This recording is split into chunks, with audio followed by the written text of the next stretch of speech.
आपने बेंगलोर शिविर में कहा था कि आप अतृप्त चेतना हो। वो बात पूर्ण रूप से समझ में आ नहीं रही। यही तो अतृप्ति है। नहीं समझ में आ रही है तो ना समझ में आने दो। नहीं समझ में आ रही तो कैसा अनुभव हो रहा है? यही तो कहा था बेंगलोर में कि तुम्हें अगर कुछ अपूर्णता रहेगी तो छटपटाओगे। इस छटपटाहट से राजी हो? ठीक है, फिर तृप्ति की कोशिश करो, पूर्णता की तरफ बढ़ो।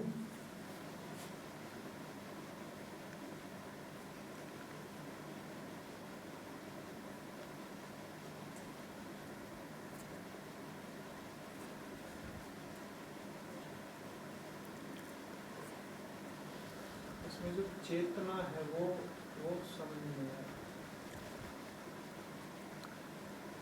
पूर्णता तो थोड़ा दिख रहा है, चेतना चेतना वो है जो पूर्ण होना चाहती है। चेतना वो है जो पूर्ण होना चाहती है। बिना चेतना के पूर्णता का क्या अर्थ? कौन मांग रहा है पूर्णता? चेतना के केंद्र पर अहम बैठा है। वो अपूर्णता की धारणा रखता है, कहता है मैं अधूरा हूं। वही तो पूर्ण होना चाह रहा है ना।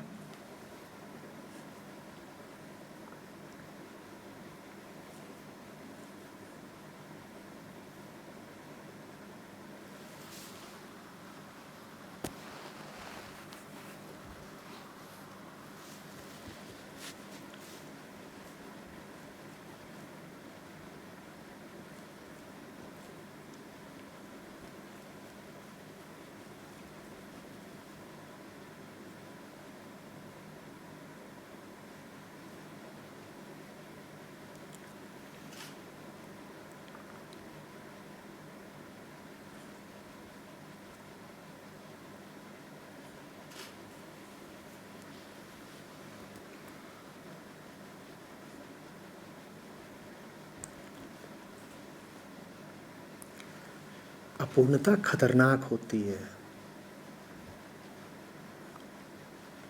थोड़ी सी अपूर्णता रह जाए तो कपिल कपि हो जाएगा। कपि समझते हो? बंदर। तो आदमी भी थोड़ा सा अपूर्ण रह गया तो क्या हो जाएगा? बंदर। अपूर्ण है तो बंदर है, पूर्ण है तो आत्मा है। अब कपि रह जाना है।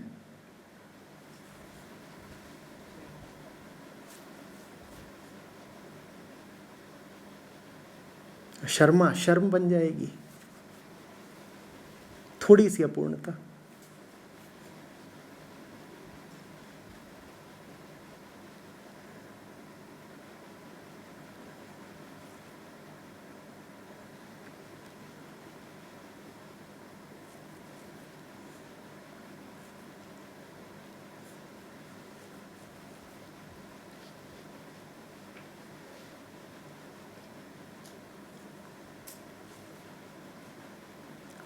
पूर्ण वानर को ही मान लो कि मनुष्य है, और अपूर्ण मनुष्य को ही मान लो वानर है।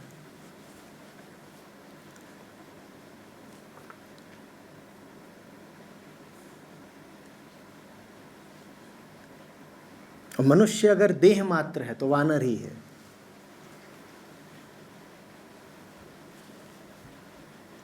देह मात्र रहे आना ही अपूर्णता है।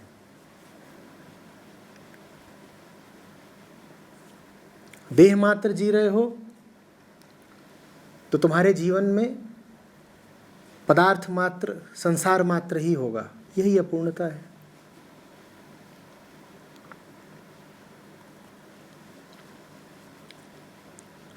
फितरत कुछ ऐसी है हमारी कि हमारे मन को सिर्फ देह, संसार, वस्तुएं भर नहीं सकती।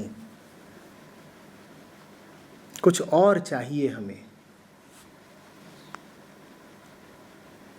कुछ और चाहना, उसकी कीमत चुका देना, उसको पा लेना, खुद मिट जाना, यही पूर्णता है।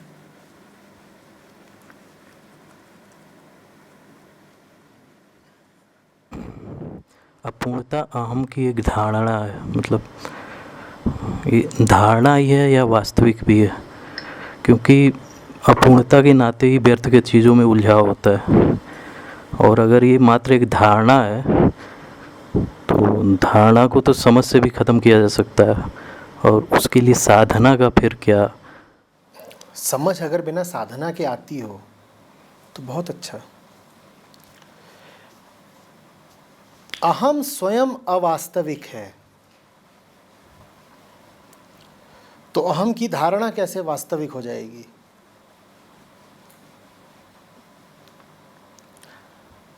अहम एक अवास्तविक इकाई है जिसकी अवास्तविक धारणा है मैं अपूर्ण हूं। जो वास्तविक है वो अपूर्ण नहीं हो सकता। जिन्होंने जाना है उन्होंने कहा है अहम है ही नहीं।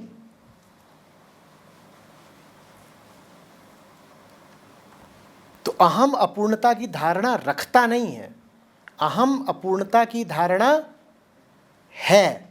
अहम अपूर्णता की अवास्तविक धारणा का ही दूसरा नाम है।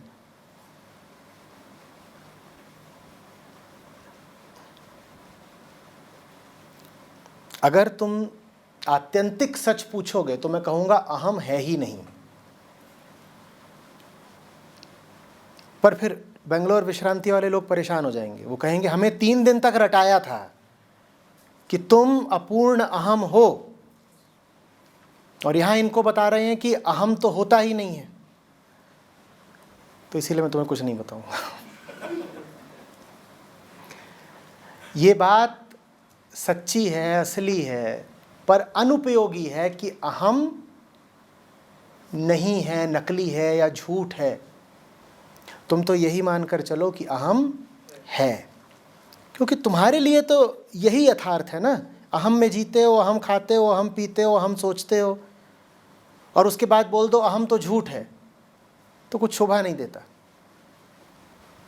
अहम है ही नहीं, ये बात तो तुम आखिरी चरण के संतों फकीरों को कहने देना, या जब वहाँ पहुँच जाना तब तुम भी कह लेना। अभी तो यही कहो अहम ही है।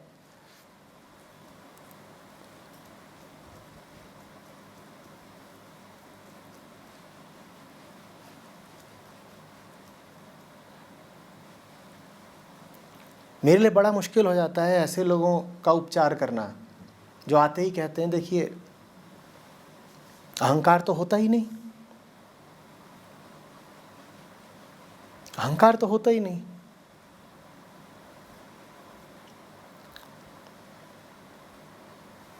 और जहाँ तक जीव की बात है और देह की बात है, ये तो मिथ्या है। जब संसार ही मिथ्या है तो जीव मिथ्या कैसे नहीं है? अहम के उपचार की आवश्यकता क्या? अहम तो अनस्तित्वमान है, उसकी हस्ती ही नहीं। अब बात आगे बढ़ ही नहीं सकती। अध्यात्म उनके लिए है जिनमें इतनी ईमानदारी हो कि सबसे पहले माने कि उनको घोर समस्या है। जो अभी अपने साथ ही लुका छिपी खेल रहे हैं, उनको कहा जाता है जाओ अभी खेलो।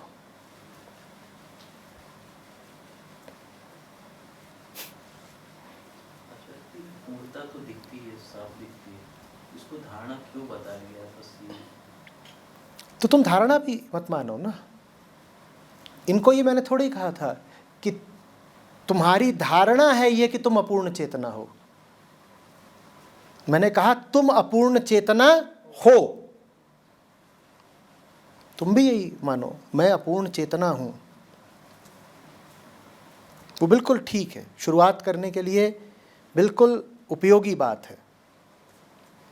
क्योंकि जैसे ही कह दिया कि अपूर्णता अहम की धारणा मात्र है, वैसे ही तुम कहोगे ये तो धारणा मात्र है, माने सच्चाई कुछ और है।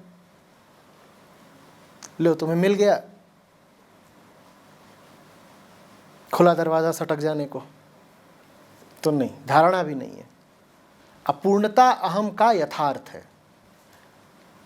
अहम की जगह पर खड़े होकर के देखो तो अपूर्णता ही अपूर्णता व्याप्त है, वही संसार है, वही सत्य है, वही तथ्य है, वही है, सब कुछ आधा अधूरा।